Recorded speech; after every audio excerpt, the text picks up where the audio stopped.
Face book पर आज भी ऐसे लड़के और लड़कियां मौजूद हैं जिन्होंने वैलेंटाइन के दिन डेट फिक्स की है।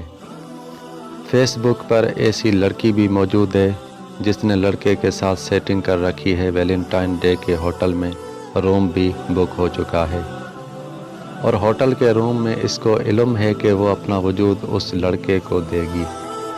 ऐसा लड़का भी मौजूद है इस वक्त फेसबुक पे जो वैलेंटाइन के दिन उसी रूम में, और यूं वो लड़की पूरी उम्र के लिए न सिर्फ अपना कंवारापन गवा देगी बल्कि अपने भाई का, अपनी माँ का और उस बाप की इज़्ज़त उस लड़के के कदमों में रख देगी जिस बाप ने न दिन देखा, न सुबह देखी, न शाम, न धूप देखी, न छाँव, न रोज़ देखा, न प्यास, न शदीद बारिश देखी, न तूफ़ान, न बीमारी देखी, न तंदुरुस्ती। ये लड़की उस बाप की इज़्ज़त से भरपूर पगड़ी उस बेगैरत के कदमों में रख देगी और वो लड़का उस लड़की का सब कुछ समेट कर चला जाएगा।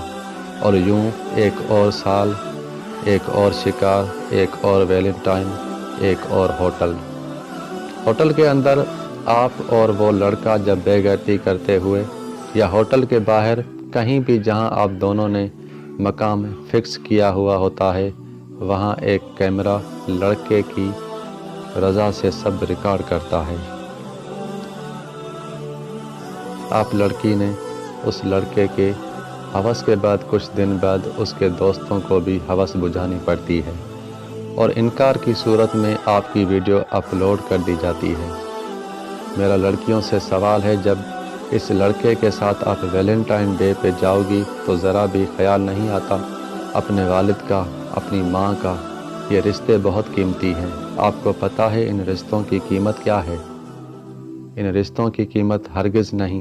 मैं बताता हूँ, इनकी कीमत यह है कि रिश्ते कब छोड़े जाते हैं। उनकी कीमत एक मौलवी, 4-5 गवाह, एक पेन, एक कागज़ है। आपके वालिदैन और उस लड़के के वालिदैन की रज़ा है और 3 कबूल है, कबूल है और कबूल है। इसके बाद आपका हर दिन वैलेंटाइन होगा और मज़े की बात, किसी से छुपना भी नहीं पड़ेगा। इस पोस्ट में कोई गलत लफ्ज़ इस्तेमाल नहीं हुआ है बल्कि वो काम बयान हुए हैं जो वैलेंटाइन डे को होते हैं। अल्फाज तलख ज़रूर हैं पर हैं बिल्कुल सच।